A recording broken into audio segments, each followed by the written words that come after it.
வணக்கம் DPK tax. Siragadikka ஆசை serial இப்போது தமிழ்நாட்டிலேயே நம்பர் ஒன் சீரியலாக ரொம்ப சூப்பர் ஹிட்டாக ஒளிபரப்பாயிட்டு வருது. இந்த சீரியலில் ஒன் ஆஃப் த மெயின் ரோலில் ரோகிணி கதாபாத்திரத்தில் நடிக்கிறவங்கள ரியல் லைஃப் பற்றி தான் நம்ம இந்த வீடியோவில் பார்க்க போகிறோம். ரோகிணியா சிறகடிக்க ஆசை சீரியலில் நடிக்கிறவங்களோட நிஜ வாழ்க்கை சீரியல் கதாபாத்திரத்துக்கு நேர் ஆப்போசிட்டானது. சொல்லப்போனால் ரொம்பவும் ஜாலியான துருதுருன்னு இருக்கிற கேரக்டர் தான் நிஜ வாழ்க்கையில் ரோகிணி அவங்களோட உண்மையான கதாபாத்திரம். சிறகடிக்க ஆசை சீரியலில் ஹீரோவை நடிக்கிற முத்து அவங்க தான் செட்டில் ரோகிணி அவங்களுக்கு க்ளோஸ் ஃப்ரெண்டாகவுமே இருந்திருக்காங்க. ரோகிணி அவங்களோட உண்மையான பேர் சல்மா. இவங்க சென்னையை சேர்ந்தவங்க தான். சல்மா அவங்களுக்கு ரியல் லைஃப்பில் திருமணம் ஆயிடுச்சு.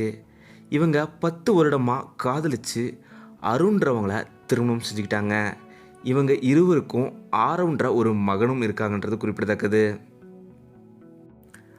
ஆரம்பகால வாழ்க்கையை சல்மா அவங்க ஆட்ஷூட்டில் தான் தொடங்கியிருக்காங்க.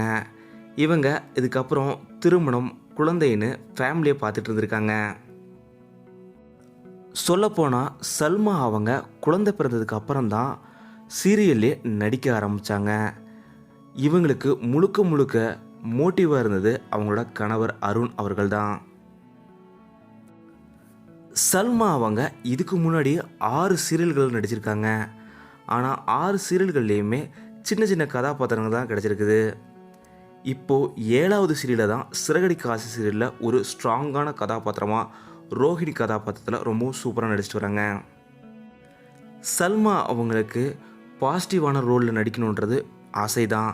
ஆனால் ஆரம்ப காலகட்டத்திலேருந்தே இவங்களுக்கு வில்லி கதாபாத்திரத்தில் நடிக்கிற வாய்ப்புகள் கிடைச்சதுனால தொடர்ந்து அந்த கதாபாத்திரங்களே நடிச்சிட்டு வரேன் அப்படின்னு சொல்லியிருக்காங்க.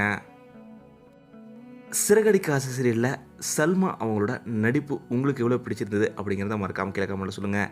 இந்த வீடியோ உங்களுக்கு பிடிச்சிருந்தா லைக் பண்ணுங்கள், கமெண்ட் பண்ணுங்கள், ஷேர் பண்ணுங்கள். டிபிகே டாக்ஸ் நீங்கள் சப்ஸ்கிரைப் பண்ணணும்னா சப்ஸ்கிரைப் பண்ணுங்கள். மறக்காமல் பக்கத்தில் பெல் ஐக்கானை கிளிக் பண்ணிடுங்க.